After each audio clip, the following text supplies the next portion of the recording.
With the fall of the Akaviri potentate, the Heartlands lie fractured. The perfect moment for an old power to rise again. Meranir, the last scion of Ayleid pride, has expanded his realm through war and ambition, but to reclaim the heart of Cyrodiil, he must first break his own chains. Today, rebellion brews. Having expanded as much as he possibly can at this point, Meranir knows that everything else he wants lies on the other side of independence.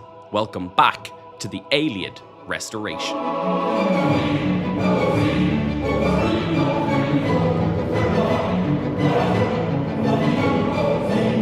Hello everybody and welcome back to Elder Kings 2, the Ayleid Restoration, where everything looks the same, but actually isn't. Long story short, I tried to record episode 2 as normal and the game just kept crashing at the same point over and over again. I spent about 3 or 4 hours trying to fix it that night, was unable to, and ended up with no time left to record. What I've done instead is I've taken the mod completely offline, started a brand new save, and then essentially through console commands tried to get us back to the exact same point we were in episode 1 so that we can continue as normal. Across the board, everything is basically the same. Meranir does have a few more points in Arcana because I didn't realize that the actual bonuses to Arcana would be applied after character creation. But other than that, he is exactly the same. Our wife is technically a different woman with a different name, but I did give her the same traits as our previous wife, so gameplay-wise shouldn't be much difference there. And we still have our 1-year-old daughter, who I have kept the name of Runua in order to pay homage to that episode 1, our old, now deleted wife. But the daughter persists with her name, carrying on her legacy. She did have a tuned previously. When I tried to give her a tuned in this for some reason, I ended up giving her a cute, but realistically, not that much of an issue. The hardest part was that I did have to let the game run a bit in order for the actual interregnum event to happen.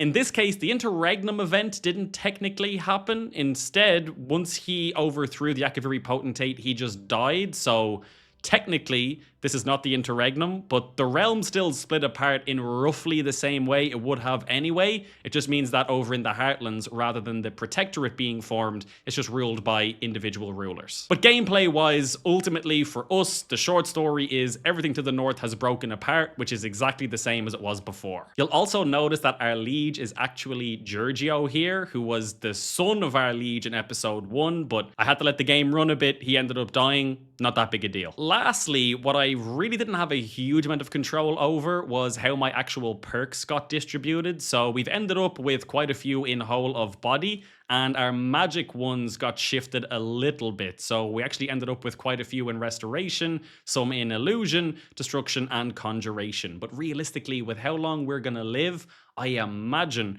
we were going to get to all of these eventually anyway. So long story short, it's not exactly the same as it was after episode 1, but it is damn near as close as I could possibly get it. And it's a hell of a lot better than just abandoning the series because of it. So with that, let's continue. Okay, so the first thing I wanted to do today was actually quickly go through 3 comments I got in episode 1 that I thought were actually very interesting. The first one is actually by a longtime viewer and frequent commenter on the channel. Thank you for the support, my friend. But they pointed out that inside of Master Conjuration here, I was speaking previously about how it would be really cool to summon an army of Daedra, but I'm not sure if it's lore friendly. Turns out though, Meridia does have Daedric warriors known as Aurorans, so that is a perfectly good lore excuse for us to actually raise our own Daedra. What we definitely won't do though is anything to do with necromancy or becoming a lich, because being a worshipper of Meridia, we are most certainly against that. The second comment was actually somebody mentioning that there is another Ayleid inside of Blackmarsh here. Now initially I was clicking around going, that can't be true, they're all like Argonians here with some humans and Khajiits mixed in, but it turns out right actually close to us over here, we do indeed have another Ayleid ruler, Arana Moriel, the Quarreler. Now, she is 107, so quite a bit older than us, about halfway through her life, but I am going to pin both of these characters. That's just actually her regent here.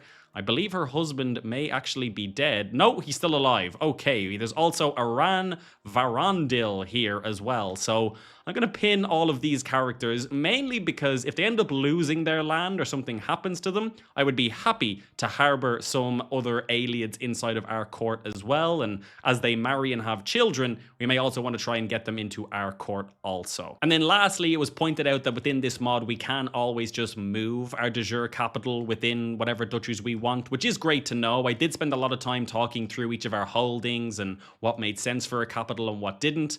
That is useful, but ultimately, that's more of a min-max sort of play out of me off the bat here, because ultimately, we probably don't want to stay here or have our capital here. Our main goal is to push north, try and take the kingdom of Cisniben, and then work our way across into the Heartlands. Our main goal is to take all of this, then the kingdom, and then from there, restore the Ayleids and take back all of Cyrodiil. But we are a long way away from that, and what we first have to do today is actually try and get our own independence. So right now, our liege only has 816 troops, which is great to see because we're up at 1535 with our pikemen and Ayleid sorcerers.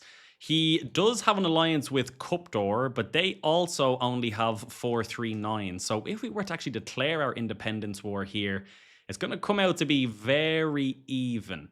And to be honest, probably not as even as it looks given the strong mix of men-at-arms that they have. We obviously have our Ayleid sorcerers that are very, very strong, but mainly counter heavy infantry and spearmen. So if the Ayleid sorcerers ever get countered, we're suddenly in a bit of bother. I'm going to give it a bit of time on that. We can still save up and try and actually increase the size of our Ayleid sorcerers once more. We'll only get 50 more of them, but every little helps at this point. And then maybe we can try and get a building or two built instead of our current holdings to try and get more of those just base levies. Also, near the end of episode 1, I did take Pantherfang. Turns out, though, that Pantherfang is actually a temple holding, so technically we shouldn't even be holding this and we'll get no benefits from it as a tribal ruler with our current government type.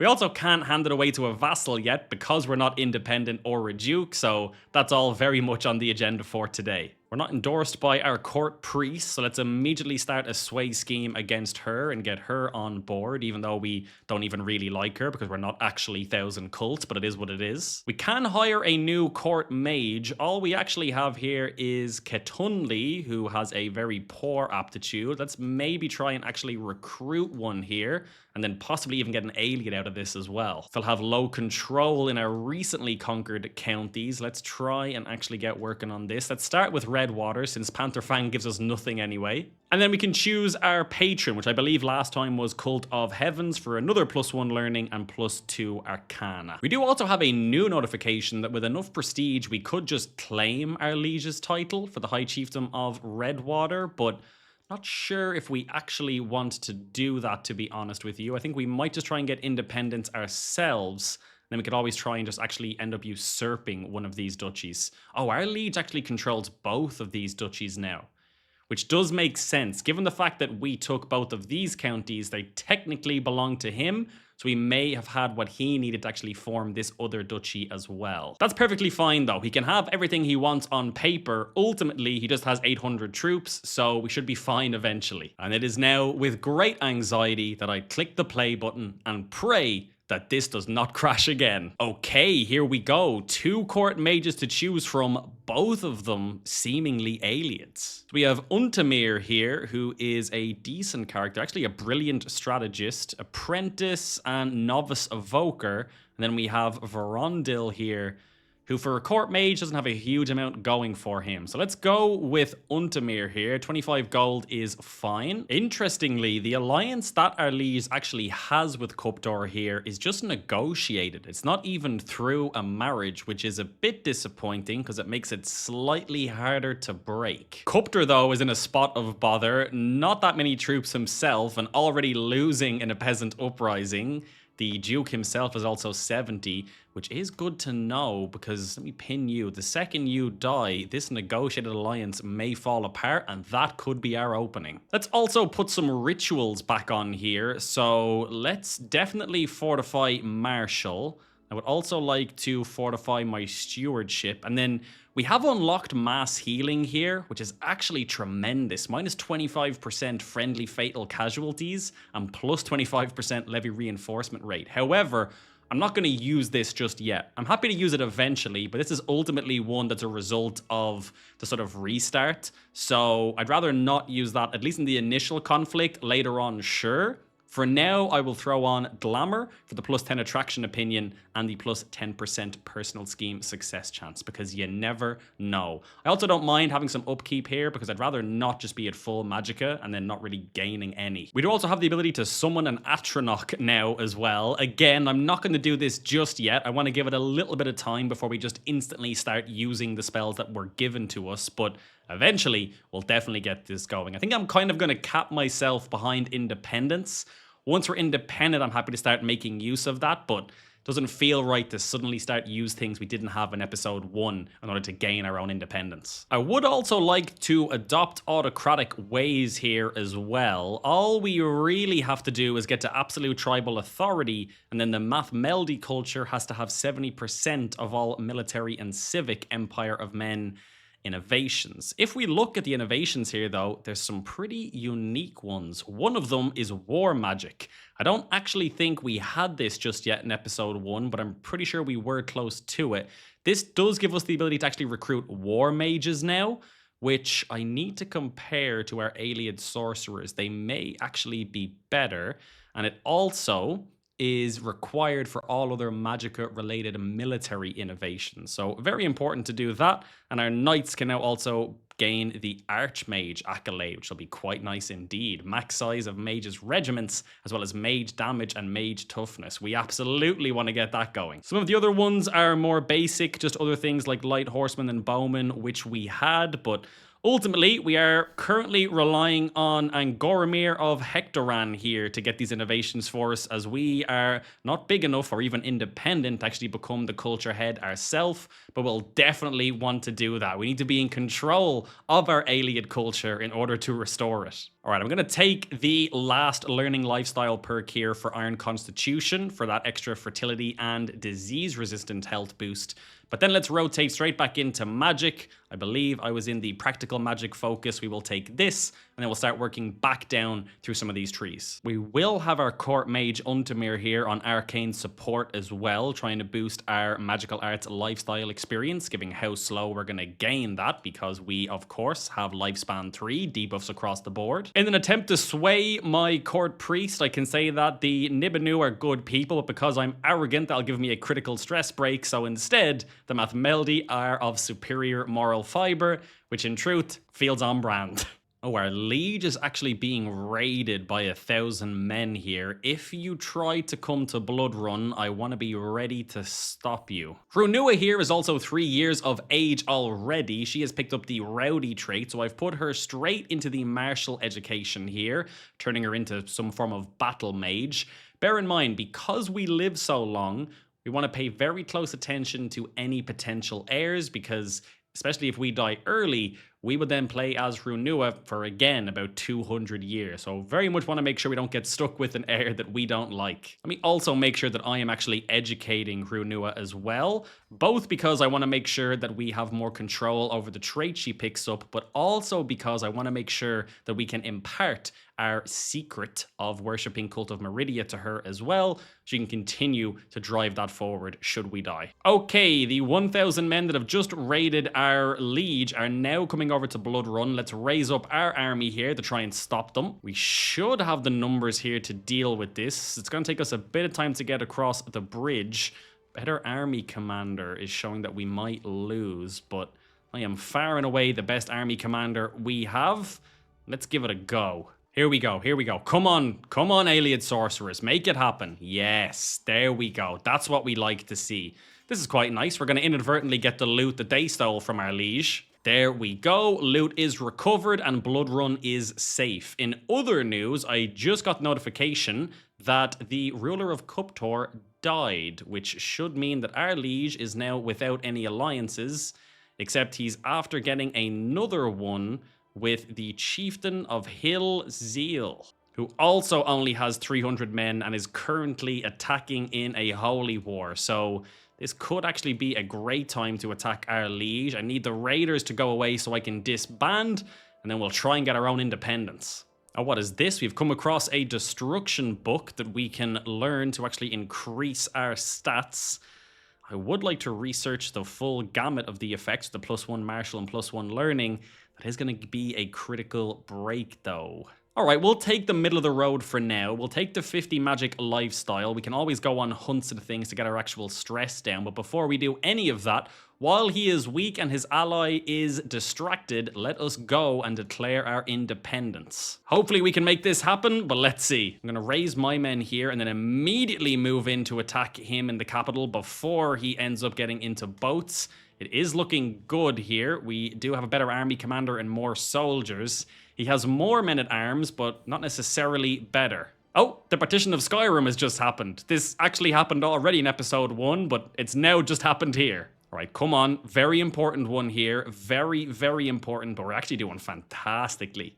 That is tremendous. Okay, wonderful. Very, very nice to win that one off the bat. He's now even weaker once again. His ally did accept, but his ally, as far as I know, just controls one county and is still involved in attacking in this holy war. He's actually attacking the other Ayleids. It's perfectly fine. Great news for us. We can actually see his army there, and he is not coming to the aid of our liege, which is fantastic. Our wife is pregnant again. Thanks for the good news. Our liege is trying to siege down Pantherfang, but I think we might be able to siege down his capital and then actually move back over to him in time.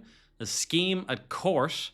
My spy master's come to me with grave news. We do not yet know who, but someone is planning to kill my courtier, Ketunli. We must stop the villain behind this, but to be honest, she's not an Ayleid, so I don't care that much. Any moment now. There we go. The capital is ours. Okay, 72%. Maybe let's move back over here and try and actually fight him. I would like to do that. Where are we at with battles? Yeah, only 10%. I mean, alternatively, we could just try and siege down his other county, but I'd rather not get into a siege and counter siege type of war. Let's go straight back over and try and get the fight. He'll probably get Pantherfang before we get there, but I think we'll be okay. Now, you know what? He's actually moving north. I'm not sure if I'll catch him. I'm going to just try and instead pick up his other county here. That should give us quite a decent bit of war score. He's actually coming straight back here. Probably because he knows we're about to siege down the last county that he holds directly. An incredible moment in Meranir's life, though. The first time an Ayleid is now striking out in expansion and in independence rather than living underground since the fall of the Ayleids. We have another daughter that has been born here. What is this? Serpeniguous dementia. Minus 20% fertility, 30 attraction opinion, and 10 vassal opinion. That is not fantastic. She is a cute and mage, though, which is quite nice.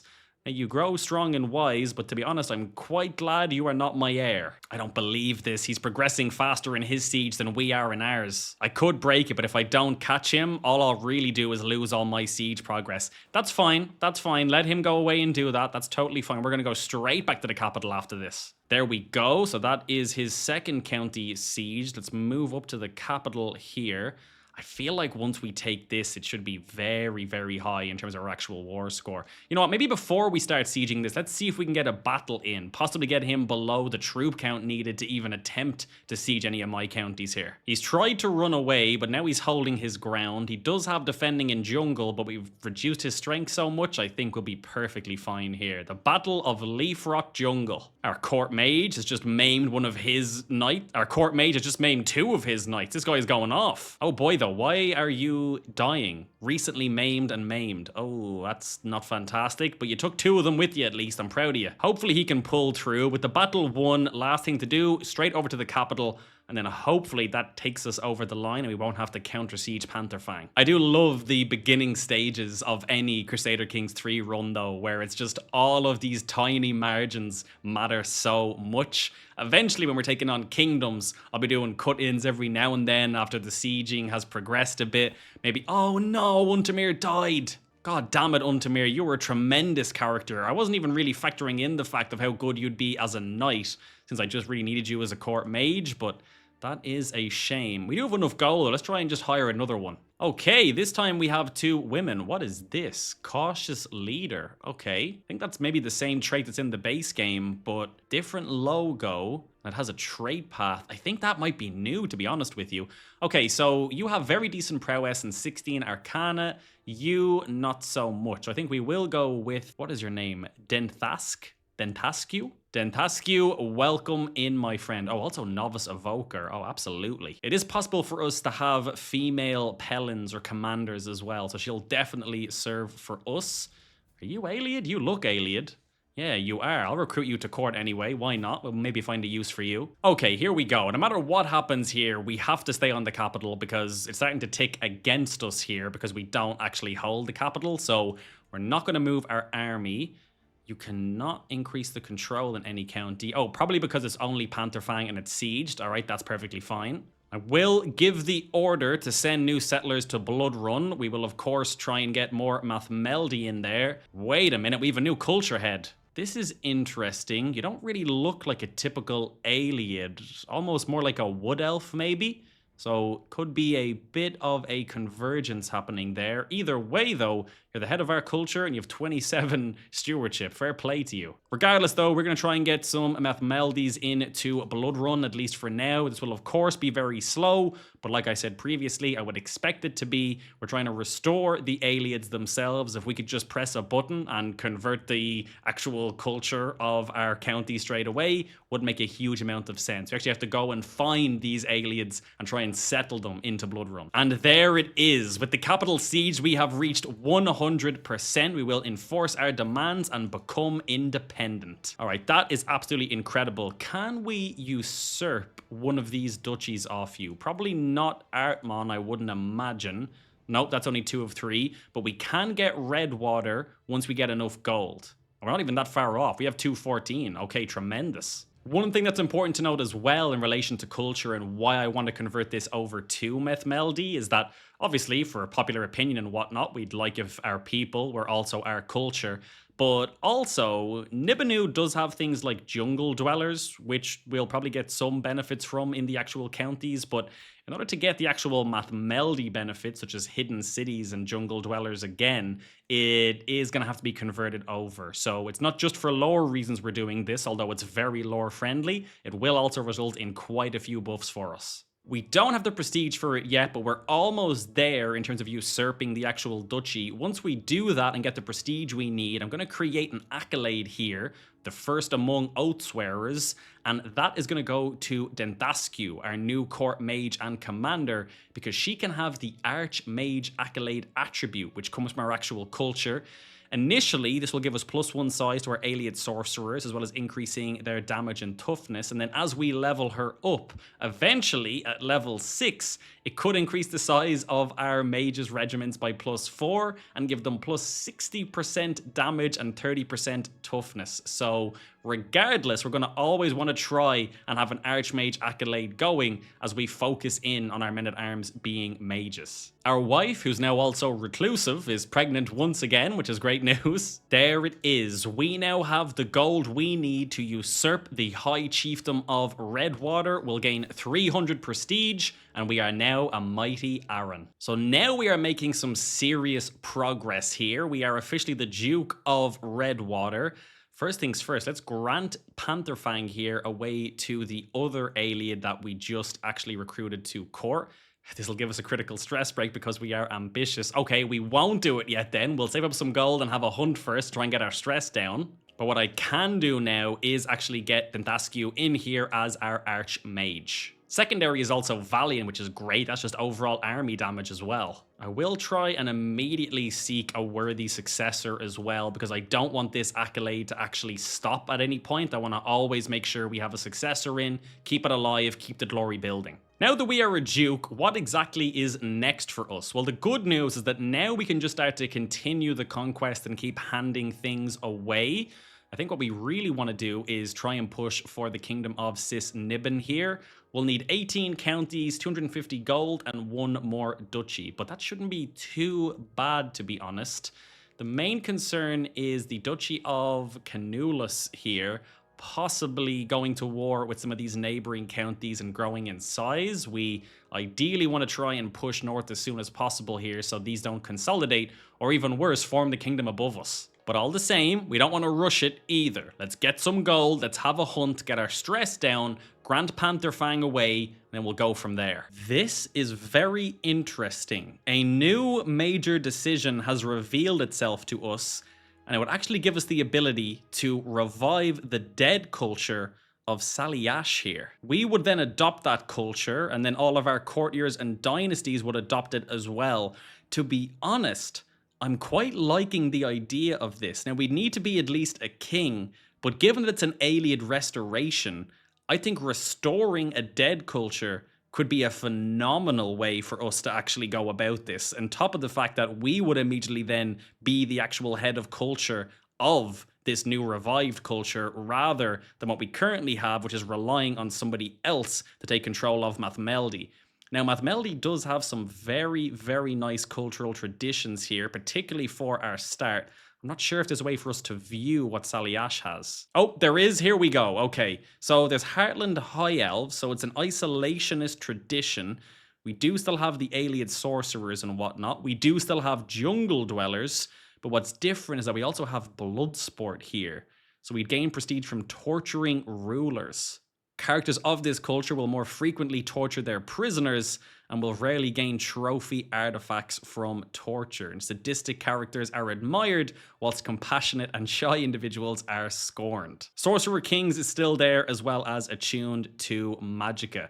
Let me know in the comments what you think of this. I really, really like the idea of reviving a dead culture. I feel like that's super on brand.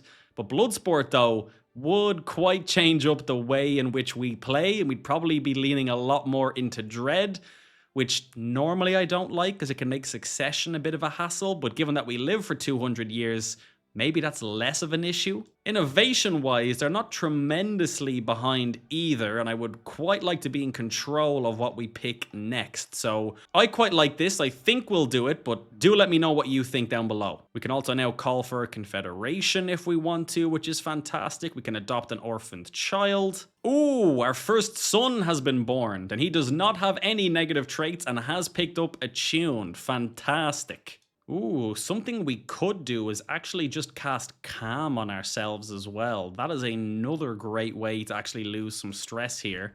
And at grand level, it will actually lose 90 stress. Now, it's 240 Magicka, basically everything that we have, but we're not really casting a huge amount of other spells at the moment, really.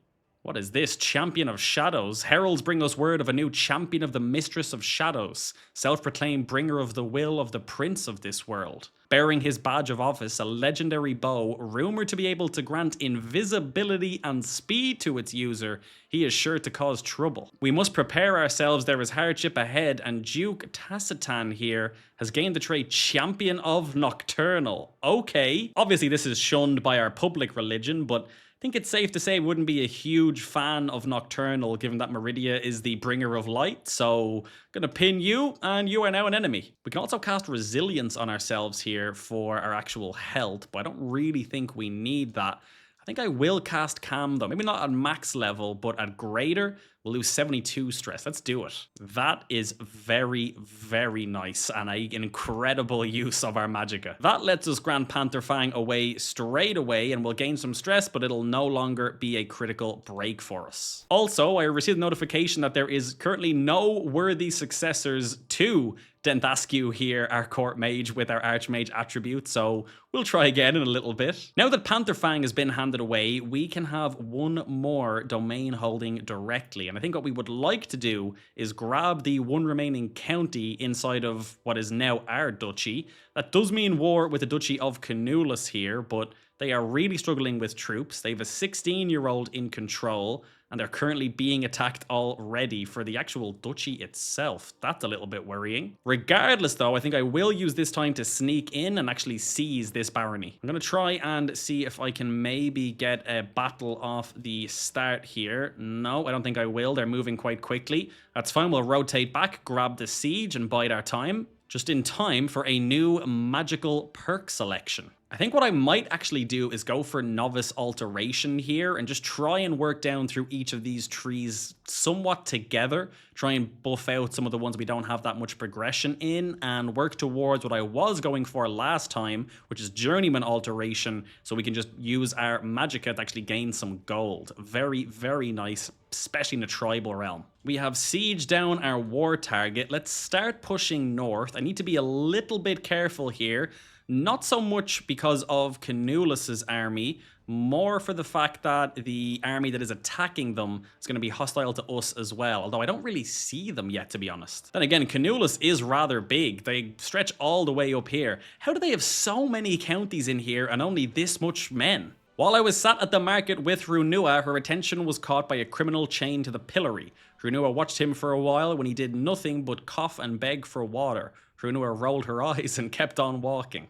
She can keep the trait Callous, which is quite nice. Reduction in tyranny gain, an increase to dread as well as prestige. We could swap that out for arrogant, which I do quite like for the prestige as well, or swap it over to compassionate.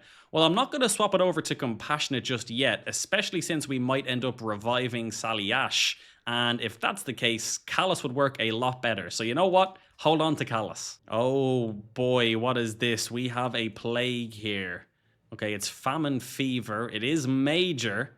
It's ataxia, which we definitely do not want to get. Hopefully that doesn't spread over to us. If it does, we'll be going straight into seclusion. Okay, second siege done. We're at 70%. So let's just move straight into the capital. So far, haven't seen any hostile armies for a while. Ah, there they are. Only 782 though. That's the other army that's attacking in this war, but I don't think they're even going to get involved. I think we'll be fine here, to be honest. Oh, maybe part of their army is somewhere else, because if you're retreating, then somebody's to the north. I probably could just push north, get the battle, and probably win this war, but I'm happy to siege down the capital and grab the loot. They are being chased north by the other army here. Doesn't bother us, though. With the siege of the capital, we're at 100%, and we enforce our demands. And there we go. We now have another county under our control. The duchy is fully consolidated. We are independent. Now we're starting to really make some progress here. We are independent. We are becoming a better and better mage each day. We're having more children. There's more Ayleids in our court overall.